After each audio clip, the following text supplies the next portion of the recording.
অমিত শাহের সভা। অমিত শাহ মেমারিতে সভা করলেন, নাম না করে অভিষেক বন্দ্যোপাধ্যায়কে কটাক্ষ করলেন, পরিবারতন্ত্রের খোঁচা দিলেন, পাল্টা জবাব দিতে দেরি করেননি তৃণমূলের সর্বভারতীয় সাধারণ সম্পাদক অভিষেক বন্দ্যোপাধ্যায়।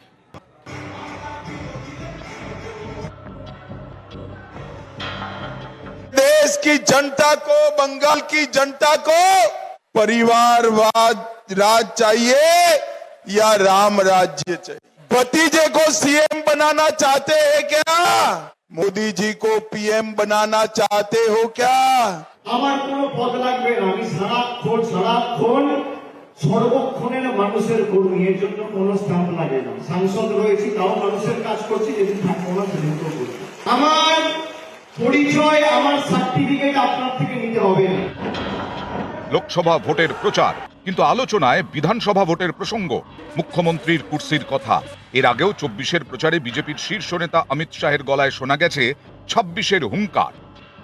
24 में 35 सीट दीजिए, मैं बताता हूं 25 की जरूरत नहीं पड़ेगी।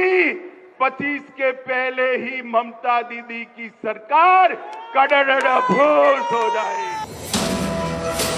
মঙ্গলবার আবারও 24-এর প্রচারে 26-এর প্রসঙ্গ।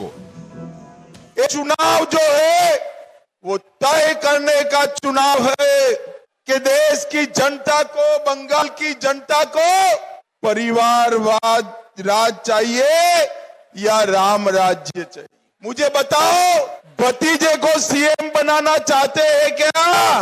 मोदी जी को पीएम बनाना चाहते हो क्या?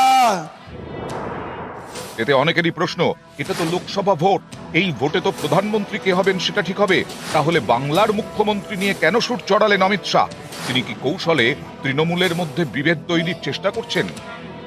আমার কোনো পদ লাগবে না, আমি সারাক্ষণ সর্বক্ষণের মানুষের কর্মী, এর জন্য কোনো স্টাম্প লাগে না। সাংসদ রয়েছি, তাও মানুষের কাজ করছি, যদি থাকবো না সেদিন তো করছি। আমার পরিচয়, আমার সার্টিফিকেট আপনার থেকে নিতে হবে না। নিউজ 18 বাংলা।